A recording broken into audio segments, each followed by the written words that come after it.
कि अगर हमास हमला करे तो आतंकवादी है, हमला करे और इजराइल अगर हमला करे हमला तो नहीं किया और तो बच्चों को मार दिया। मजलूम है, वो मेरा भाई है, वो कहीं भी हो, किसी भी जगह हो। हमास मत बनिए इस स्टूडियो में, आप इजराइल मत बनिए, आप हमास मत बनिए। सर झुका के बात करिए, जब इतनी शर्मनाक बात कर रहे हैं। हमास डंके की चोट पे अपने चार्टर में कह रहा है कि हम इजराइल को नेस्तानाबूद कर देंगे, हम सबको मारेंगे। जो इंसान ये खुद बोल रहा है उसको आप आतंकवादी नहीं कह पा रहे। इजराइल बम गाजा पट्टी में गिरा रहा है पर आग यहाँ लगी हुई है। ये लोग इजराइल पे जो हमला हुआ उस हमले को भी आतंकवादी हमला मानने को तैयार नहीं। इसी पे जोरदार डिबेट। इजराइल मुर्दाबाद, अमेरिका मुर्दाबाद नारा ठीक है, हाँ या ना? कार्रवाई करें राकेश जी, बैठे। अरे नहीं आप बोलिए ना, छोड़िए मत कार्रवाई करें। हम मान लिया आपको अभिव्यक्ति की स्वतंत्रता है, करें ना राकेश ठीक है नारा। मैं कोई सरकार थोड़े ही हूं। अरे तो आपकी नजर में क्या है? उस पर जवाब नारा दूंगा। ठीक है, वहां लोग मरेंगे तो आतंकवादी हमला नहीं। हमास ने जो किया वो क्या अगर है? हमास ने जो किया वो क्या है? अगर हमास इजरायलियों को मारता है तो आतंकवाद है, अगर इजरायली फलस्तीनी को मारता है तो आतंकवाद नहीं है। बोलिए हमास मुर्दाबाद। अरे बोलिए ना हमास मुर्दाबाद। नहीं आप बोलिए पहले हमास मुर्दाबाद, मैं आपकी सारी बात मानूंगा कि हमास मुर्दाबाद बोलूं। हाँ बोलिए ना हमास मुर्दाबाद। कितनी बड़ी बात कही आपसे। अरे बोलिए ना हमास मुर्दाबाद। समझने को तैयार नहीं। अरे बोलिए ना आप समझने को तैयार नहीं भाई साहब। मैंने कहा कि अगर हमास हमला करे तो आतंकवादी है, हमला करे, और इजराइल अगर हमला करे हमला नहीं किया और तो बच्चों को मार दिया। अगर हम हिंदुस्तान में रहते हैं और हमें कोई चीज पसंद नहीं है, हम वो नारा लगाते हैं तो उसमें किसी को क्या ठीक है नहीं, मुझे कोई बोलिए हमास मुर्दाबाद। नहीं अरे बोलिए हमास मुर्दाबाद। हमास मुर्दाबाद बोलिए, हमास मुर्दाबाद बोलिए। लोगों पर है आपके अंदर हिम्मत, है आपके अंदर इंसानियत, बेटियों को मेहदीन आपके अंदर हिम्मत है, इंसानियत है, तो हमास मुर्दाबाद बोलिए। मैं कह रहा हूं इजराइल मुर्दाबाद, आप बोलिए। मैं क्यों इजराइल मुर्दाबाद बोलूं भाई? मैं क्यों इजराइल मुर्दाबाद बोलूं? बोलिए ना, मैं नहीं बोलूंगा मुर्दाबाद। इजराइल मुर्दाबाद बोल दीजिए। मैं बिल्कुल इजराइल मुर्दाबाद नहीं बोलूंगा। इजराइल हमास के खिलाफ एक्शन कर रहा है, उसने फिलिस्तीनियों से कहा है कि आप वो जगह छोड़िए। साहिल भाई हमसे तो उनको रखते हैं कि हम बोलते हैं हमास मुर्दाबाद। भाई चित्र देख लीजिए कैसे 25 लाख लोगों को उन्होंने कैद में कर रखा है, कैसे रोजाना लोगों को मार रहे हैं, मस्जिद में नहीं जाने दे रहे, मलक्सा मस्जिद में नहीं जाने दे रहे, खाना बंद कर दिया, पानी बंद कर दिया, बिजली बंद कर दी। ये कहां का मानवाधिकार है? कैसे हम इजराइल की सपोर्ट कर दे? इजराइल मुर्दाबाद था, मुर्दाबाद है, मुर्दाबाद रहेगा। लेकिन हमास आपके लिए जिंदाबाद है। देखिए हमास के लोग जो जंग लड़ रहे हैं ना राकेश भाई, वो हमास जिंदाबाद है। अपने अधिकार जो औरतों को मारे, जो बच्चों को मारे, जो फिलिस्तीनियों को अपनी ढाल बना ले, ह्यूमन शील्ड के तौर पर इस्तेमाल करे, मैं आपकी जगह पे आता हूँ, आपका घर भी छीन लेता हूँ, आपकी ये कुर्सी भी छीन लेता हूँ। सुनिए ना, सुनिए, फिर आप क्या करेंगे? अब ये बताइए। नहीं आप बताइए पहले। हंगामा कर दिया, मगर चलिए अपनी जगह पर, सिर्फ राजनीति, चलिए अपनी जगह पर, सिर्फ राजनीति होती है उस पर। चलिए अपनी जगह पर। हमास मत बनिए, हमास मत बनिए इस स्टूडियो में। आप इजराइल मत बनिए, आप हमास मत बनिए। ऐसी कोई भी बात जो राष्ट्र की एकता अखंडता को नुकसान पहुंचाती हो, हमारे देशों के साथ मैत्रीपूर्ण संबंधों पर किसी प्रकार का नुकसान पहुंचाती हो, देश की फॉरेन पॉलिसी के अगेंस्ट जाती हो, ऐसी बातों को कहने पर भारत का संविधान रोक लगाता है। बावजूद इसके कुछ लोगों के लिए राष्ट्र प्रथम नहीं है, नेशन फर्स्ट नहीं है, उनके लिए उनका मजहब फर्स्ट है। और मजहब के आधार पर जब आप गुड टेररिज्म और बैड टेररिज्म की परिभाषाएं गढ़ने लगते हैं कि ये जो जिस तरह की आतंकी घटना हुई है ना, इजराइल पर जिस तरह का अटैक हुआ है ना, ये अटैक पूरी मानवता को शर्मसार करता है। और किसी भी संप्रभु राष्ट्र को यह अधिकार है कि अगर उसके ऊपर कोई आतंकी हमला होता है तो वो रिटेलिएट करे। लेकिन फिर भी मैं इसके बावजूद कह रहा हूं कि देश की जो लाइन देश के विदेश मंत्रालय ने रखी, प्रधानमंत्री नरेंद्र मोदी जी ने रखी, देश के किसी भी नागरिक को, देशभक्त नागरिक को इस लाइन से अतिरिक्त जाने का अवसर नहीं हो सकता है इस आधार पर कि हमारा मजहब कुछ और है। आप मजहब के आधार पर अगर प्रतिक्रियाएं व्यक्त करने लगेंगे तो राष्ट्र का क्या? इस राष्ट्र के दिए गए फंडामेंटल जो राइट है, आपके अधिकार हैं, उन अधिकारों का क्या? आप अधिकारों के आधार पर बोलने की प्रक्रिया प्रारंभ कर देंगे तो राष्ट्र के प्रति दायित्व का क्या?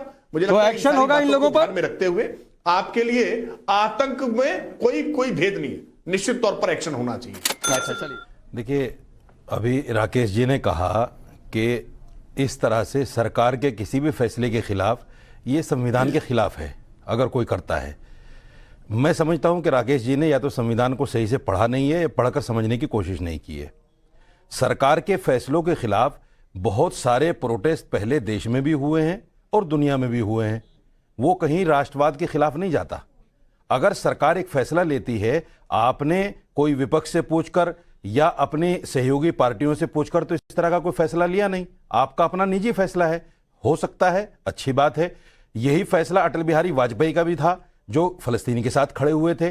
फलस्तीन में अटल बिहारी वाजपेयी का फैसला सही था या नरेंद्र मोदी का फैसला सही है? पहले तो राकेश जी ये बता दें। दूसरी बात रशीद जी मेरे सवाल पर आइए। मैं देखिए, एक तो आपने जो वाजपेयी जी का जिक्र किया, उन्होंने फिलिस्तीन की बात कही थी, हमास की बात नहीं की थी। तो फिलिस्तीन और हमास में पहले तो फर्क करना सीख जाइए। पिछले 4-5 दिन से देश में यही चल रहा है और बहुत गुमराह किया जा रहा है लोगों को इस देश में कि हमास ही फिलिस्तीन है। तो हमास फिलिस्तीन नहीं है, वो एक टेरर आउटफिट है। सुनिए, हम भी फलस्तीन की ही बात कर रहे हैं, उस फलस्तीन की बात कर रहे हैं जिस पर इजराइल गुंडागर्दी से जबरदस्ती उसकी जमीन हथिया कर बैठा हुआ है। पालने में लेटे बच्चों को मार दिया। इजराइल नहीं मार रहा है बच्चों को, इजराइल नहीं मार रहा बच्चों को। 800 बच्चे और नहीं, ठीक है बुढ़े मारेंगे। नहीं आप रुकिए। कोई मजहब के आधार पर नहीं है, गलत मत कहिए। ये मजहब के आधार पर लड़ाई नहीं है, हमास के खास मजहब के आधार पर लड़ाई नहीं है, अपनी जमीन की लड़ाई, वो जमीन की लड़ाई है, वो मजहब के आधार की लड़ाई नहीं है। राकेश त्रिपाठी, मौलाना साहब, हिंदू मुसलमान मत कीजिए इसको। बिल्कुल इसको हिंदू मुसलमान मत कीजिए। जानता हूं ये मजहब के आधार की लड़ाई है ही नहीं, ये जमीन हड़पने की लड़ाई है और ये लड़ाई जारी रहेगी। जानता हूं मैं, ये जमीन हड़पने की लड़ाई है, हिंदू मुसलमान मत कीजिए देश में। अंतर्राष्ट्रीय संबंधों बिल्कुल नहीं, इजराइल और फलस्तीन को लेकर हिंदू मुसलमान मत कीजिए देश में। खूब ठीक से पढ़ा है। पहले कार्रवाई कीजिए कांग्रेस पर जाकर जिन्होंने फलस्तीन की हिमायत की। रशीदी साहब सुनिए ना, इजराइल जालिम है और जालिम रहेगा ना। आपकी जमीन कब्जाई है इजराइल, मेरे घर में घुसकर मुझे आपकी जमीन कब्जाई है और आप कह रहे हैं रशीदी साहब आपकी जमीन कब्जाई है इजराइल ने। वो करे, अरे बताइए ना, आपकी जमीन कब्जाई है इजराइल ने, फलस्तीनियों को करी है ना, आपकी आधार पर समर्थन कर रहे हैं। चलिए आपकी आधार पर समर्थन करी है ना, तो आपकी आधार पर फिलिस्तीनी का समर्थन है, वो मेरा भाई है, वो कहीं भी हो, किसी भी जगह हो, फलस्तीनी चलिए मेरा भाई है। कल की डेट अक्टूबर 8, 2023 में खोल के बैठा हुआ हूं। अभी तक यूनाइटेड नेशन ने हमास को टेररिस्ट आउटफिट ऑर्गेनाइजेशन घोषित नहीं किया है। लेट्स एंड डिक्लेयर, उसके बाद Tariq Ahmad Lari will be the first person to say that Hamas is a terrorist organisation. But आप मुझसे अभी गैर कानूनी बात कहने को कहिएगा तो मैं नहीं कहूंगा। यूनाइटेड नेशंस उसको डिक्लेयर कर दे तो तारिक अहमद लारी किस मजहब के आधार पर। और मुझे बड़ा बुरा लगा जब लारी जी, जो कि इज्जतदार व्यक्ति हैं, ये कहते हैं मैं इसको टेररिस्ट नहीं कहूंगा क्योंकि यूएन ने अभी तक नहीं कहा है। 121 मुल्क इसको टेररिस्ट घोषित कर चुके हैं, चाहे वो ईयू हो चाहे यूएस हो। और जो छोटे छोटे बच्चों को मार रहा है, औरतों के साथ ऐसा दुष्कर्म कर रहा है, उसके लिए आपको किसी तीसरी पार्टी का सर्टिफिकेट चाहिए उसे आतंकवादी कहने में? क्या इतना जमीन मर गया है कि उसको आतंकवादी? इजराइल क्या कर रहा है? इजराइल कैसे लोगों को मार रहा है वहां पर? ये कौन सा यूएन की रिपोर्ट कह रही है? यूएन की रिपोर्ट कह रही है वहां पर रोजाना लोगों को मारा जा रहा है। 1.5 लाख लोग मार दिए गए फिलिस्तीन के, उस पर तो आपके आंसू नहीं निकाल रहे। इतनी चिंता, अगर इतनी चिंता आपको इजराइल की है, इतनी चिंता आपको मणिपुर की क्यों नहीं है? मणिपुर की चिंता क्यों नहीं है आपको? मुझे बताइए ना, मणिपुर की चिंता क्यों नहीं है? जो गलत है कि नहीं? हमारी बहनें नहीं है जिन्हें नंगा क्या वो पहलवान, जो पहलवान चर्चिल पहलवान थे दिल्ली में जिन्होंने प्रदर्शन किया, उसके फेवर में आपने कुछ बोला या नहीं बोला?